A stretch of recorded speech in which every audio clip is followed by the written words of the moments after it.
అండి అందరికీ నమస్కారం welcome back to my channel. ఈరోజు వీడియోలో ఇన్స్టెంట్గా మనం బియ్య పిండితో మంచి బొండా రెసిపీ చూపించబోతున్నాను। ఈ బొండాలు పైన ఎంతో క్రిస్పీగా లోపల చాలా సాఫ్ట్గా చాలా బాగుంటాయి। సో వీటిని తయారు చేసుకోవడానికి ముందుగా ఒక బౌల్ తీసుకొని అందులో ఒక కప్పు బియ్య పిండి, అందులోకి ఒక స్పూన్ దాకా మైదా వేసుకోవాలి। ఇది ఆప్షనల్, మీకు కావాలంటే వేసుకోవచ్చు లేకపోతే స్కిప్ చేయొచ్చు। తర్వాత జీలకర్ర, అదేవిధంగా రుచికి సరిపడినంత ఉప్పు వేసుకోవాలి। కొద్దిగా చిటికెడు కుకింగ్ సోడా వేసుకోవాలి। తర్వాత సన్నగా కట్ చేసుకున్న ఉల్లిపాయలు, పచ్చిమిర్చి, కొత్తిమీర ఇలా ఒక్కొక్కటిగా మనము ఈ పిండి మిశ్రమంలోకి వేసేసుకోవాలి।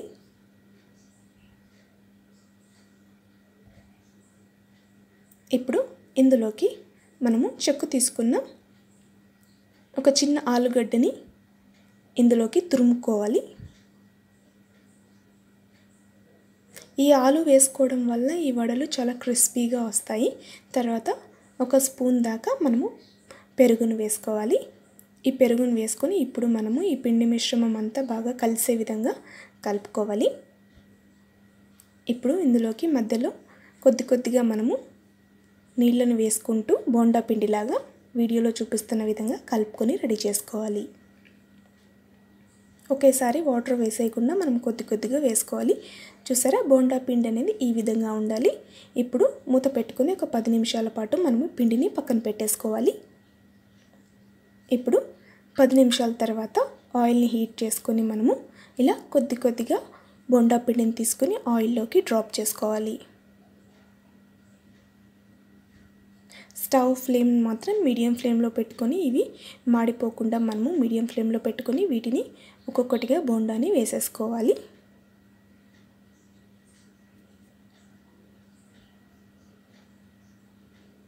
ఇప్పుడు బోండాని మనము అన్ని వైపులా బాగా ఫ్రై అయ్యే విధంగా మనము గోల్డెన్ కలర్ వచ్చేంత వరకు బాగా తిప్పుకుంటూ వీటిని డీప్ ఫ్రై చేసుకోవాలి।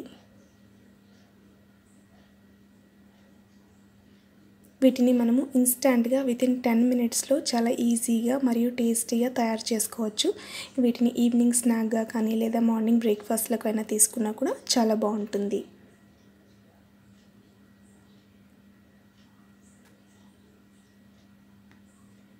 అంతేనండి, వీటిని ఇప్పుడు సర్వింగ్ ప్లేట్లోకి తీసుకుంటే ఎంతో టేస్టీగా ఉండే, బయట క్రిస్పీగా లోపల ఎంతో సాఫ్ట్గా ఉండే స్నాక్ బోండా, అది బియ్యపిండి బోండా రెడీ అయిపోతుంది।